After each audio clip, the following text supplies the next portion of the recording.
मोदी भाई खटाखट खटाखट खटाखट 400 पार करेंगे और ये लोग फटाफट फटाफट फटाफट यहाँ से निकल जाएंगे।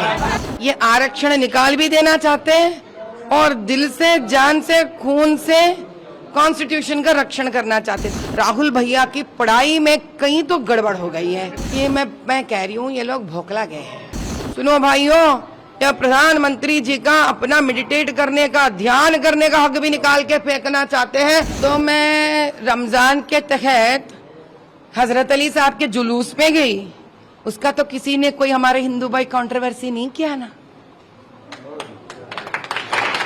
अगर जिन जिन गड़बड़ों के वजह से अगर इधर इधर होता है तो हम कोर्ट तक जाकर फिर से हल निकाल के रहेंगे, लेकिन इसी साल हैदराबाद हमारा होकर रहेगा।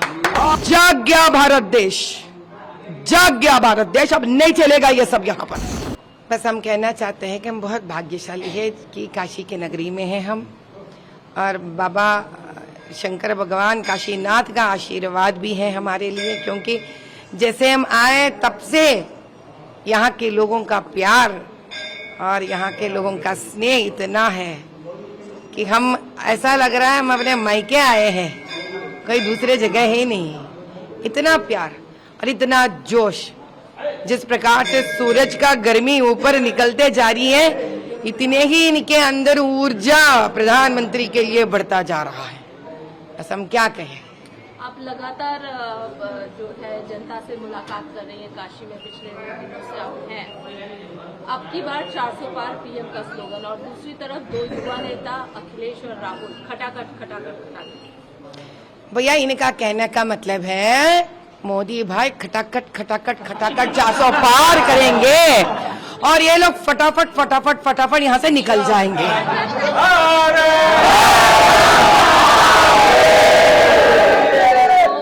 इस बार इलेक्शन में हमने देखा कई सारे मुद्दे हैं, खासकर आरक्षण एक मुद्दा जो बहुत ज्यादा हो रहा है। नड्डा जी ने कल भी साफ तौर पर कहा कि धर्म के आधार पर कोई आरक्षण हम नहीं देंगे। राहुल गांधी कहते हैं कि 50% कैप जो है आरक्षण से हम हटा देंगे। दिल से, जान से, खून से हम कॉन्स्टिट्यूशन की रक्षा करेंगे। ये आरक्षण निकाल भी देना चाहते हैं और दिल से, जान से, खून से कॉन्स्टिट्यूशन का रक्षण करना चाहते। तो पहले से मैं यही कह रही हूँ भैया, कहीं तो कोई गलती गड़बड़ हो गई है। राहुल भैया की पढ़ाई में कहीं तो गड़बड़ हो गई है। असल भारत देश में हर बच्चा जो भी एक ऐसे स्तर पर आता है जहां वो कॉन्स्टिट्यूशन के बारे में अगर पढ़ा होता तो ये दो मुद्दे एक ही जगह नहीं रह सकते हैं। आप आरक्षण निकाल भी देना चाहते हो और कॉन्स्टिट्यूशन का संरक्षण भी करना चाहते हो, तो ये मुद्दा वही कह सकते हैं जो इस देश के नहीं हो सकते हैं। तो राहुल भैया को फिर से मैं कहती हूँ, आप 9वीं कक्षा 8वीं कक्षा में आ जाइए, फिर पूरा भारत देश में पढ़ाई करिए, कम से कम 1 डिग्री तक तो छात्र बनिए, तब आपको क्लैरिटी रहेगा कि इस देश का आरक्षण उसी प्रकार से होना चाहिए जिस प्रकार से कॉन्स्टिट्यूशन हमसे कहती है। तब जाकर कॉन्स्टिट्यूशन को दिलो जान से आप संरक्षण कर रहे हो। तो कहीं ना पढ़ाई में बहुत गलती हो गई है उनसे, बेचारे वो क्या कर पाएंगे, उनका तो माता पिता की जिम्मेदारी होती है ये। तो दूसरी तरफ अखिलेश यादव कह रहे हैं कि 140 भी आप लोग सीट नहीं ला पाएंगे, क्रॉस ही नहीं कर पाएंगे। पूरे कॉन्फिडेंट है विपक्ष इस बात को लेकर। हाँ, तो इसके बारे में मैं एक बात बताना चाहती हूँ। अखिलेश जी को काफी गर्मी है, हम समझ सकते हैं भैया। दिन दहाड़े अगर आप काम कर रहे हो इतना तो नींद आ जाएगी, और जब दिन में आप सो जाते हो तो इसी प्रकार के सपने आते रहते हैं। लेकिन समझ जाइए, दिन के सपने कभी सच नहीं होते हैं, और ये सपने में आप ऐसे रहोगे तो अब बहुत मुश्किल हो जाएगी खुद के लिए। जाग जाओ, सुबह के दिन के सपना देखना बंद कर दो। 400 पार वैसे ही हो जाएगा, लेकिन आप बड़े मायूस हो जाएंगे। पीएम ने मेडिटेशन का डिसाइड किया है, जाने वाले हैं, लेकिन विपक्ष चुनाव आयोग पहुंच चुका है। मॉडल कोड ऑफ कंडक्ट की अवहेलना की जा रही है। इस वजह से ये कह रहे हैं कि डायरेक्ट और इनडायरेक्ट किसी भी तरीके का एडवर्टीजमेंट नहीं होना चाहिए। अरे वाह, तो अभी ये लोग हमारे खाने पर, पीने पर, भगवान सांस लेने पर, भगवान का नाम लेने पर, ये कौन से बना रहे कॉन्स्टिट्यूशन। यहाँ फंडामेंटल राइट है भाई हमारा 21A के तहत, we have fundamental right to religious expression. ये मैं कह रही हूँ, ये लोग भोकला गए हैं। इनका मानसिक संतुलन बिगड़ गई है। तो ये लोग समझ नहीं पा रहे कि मोदी जी को क्या कर कर रोके। मोदी जी अपने आप हैं, अगर जिस दिन ये इस्तेमाल करना चाहेंगे उस दिन ये लोग ठहर भी नहीं पाएंगे, बोल भी नहीं पाएंगे। तो सभी का अपना अपना हक बनता है। जैसे कि हम इधर आए हैं, शंकर भगवान माता रानी का नमन करे हैं, ये क्या अब हमसे अपना धर्म को भी छीन के उखाड़ के फेंक देंगे? सुनो भाइयों, सुनो भाइयों, या प्रधानमंत्री जी का अपना मेडिटेट करने का, ध्यान करने का हक भी निकाल के फेंकना चाहते हैं। अभी इनके हाथ भारत देश पता नहीं क्या हो जाएगा। क्या हमने तो कभी किसी से नहीं कहा है क्या आप मस्जिद मत जाओ, आप दरगाह मत जाओ? हमने तो नहीं कहेंगे, ना कहा है न कहेंगे। ये इंसान का अपना स्व विषय है, अपना खुद का विषय है ये। इसमें तो किसी का कोई हक नहीं आता इसके ऊपर रोक रखने के लिए। और इस विचार से ये लोग आगे बढ़ रहे हैं कि एक व्यक्ति को, प्रधानमंत्री से पहले वो इस देश के नागरिक है, हर नागरिक का हक है ध्यान करना, भगवान के पास जाना। ये तो हद पार कर लिए ये लोग। आपने बात की मस्जिद मत जाओ, दरगाह मत जाओ और तमाम, लेकिन लगा नहीं मत जाओ नहीं कह रही हूँ, मत जाओ आपने रोका नहीं, हमने आपका नहीं ये रोकेंगे।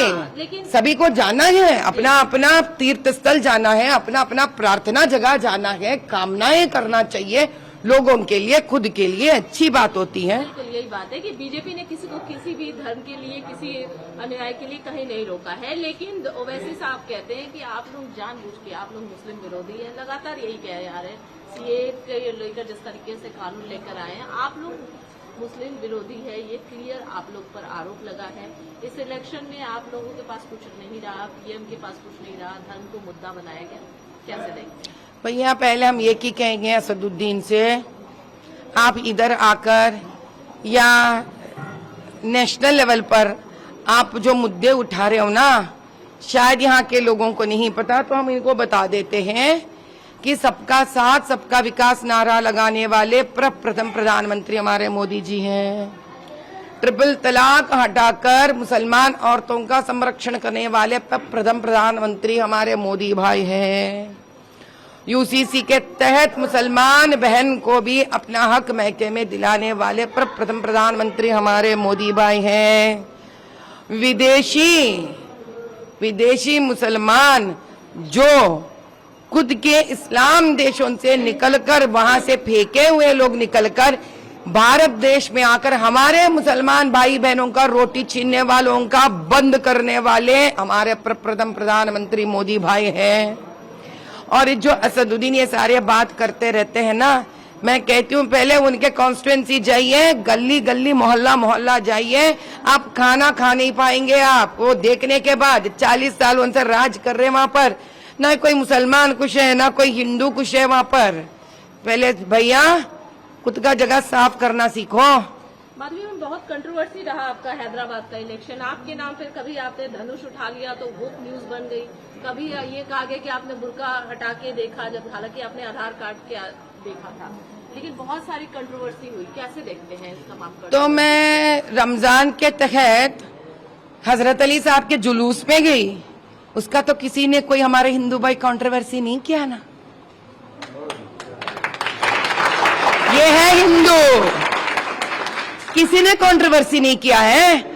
हम गए थे चार मीनार के बीचों बीच मदीना चौरस्ता में, रमजान के वक्त हजरत अली साहब का जुलूस में हम थे। किसी भी हिंदू ने उसके ऊपर एक भी बात नहीं की, शब्द कही, ना किसी भाजपा के कार्यकर्ता ने कही, ना हमारे किसी नेता ने कही। यह है सनातन धर्म, हम सबको अपनाते हैं। ये और वहां पे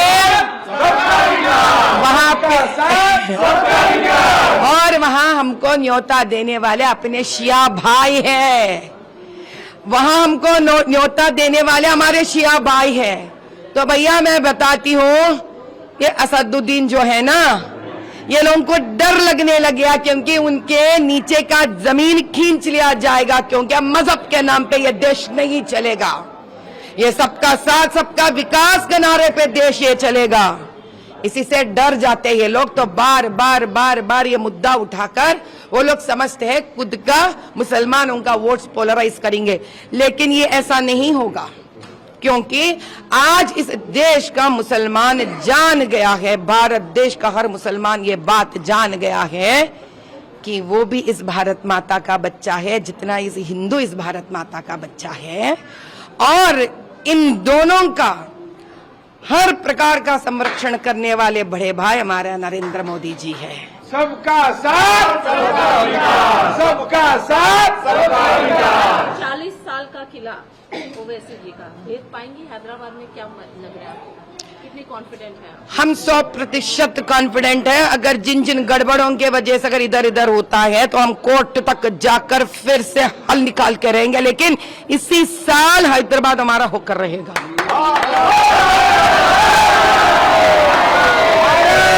माता के माता के जाना है थोड़ा। एक मिनट भैया, पीओके को लेकर अमित शाह जी ने भी कहा कि पीओके हम वापस लेंगे अगर 400 पार होता है, तो आपको क्या लगता है, आपकी क्या कमेंट है? 2024 के सरदार वल्लभ भाई पटेल है हमारे अमित भाई। तब सरदार वल्लभ भाई पटेल ने आकर रजाकारों से हैदराबाद का विमुक्त करवा दिए, दक्कन का विमुक्त करवा कर भारत में विलीन कर दिए, और आज के सरदार वल्लभ भाई पटेल जी जो अमित भाई है, इसी प्रकार से पीओके को भी विमुक्त करेंगे और भारत देश में विलीन कर कर हमारे भारत माता का ताज लेकर आएंगे, मुकुट उनका लेके आएंगे। अंतिम सवाल, एक सवाल हमेशा विपक्ष की तरफ से उठता है कि राम मंदिर को आप लोगों ने इशू बनाया, राम को, प्रभु श्री राम को पॉलिटिकल गेन के लिए आप लोगों ने यूज किया।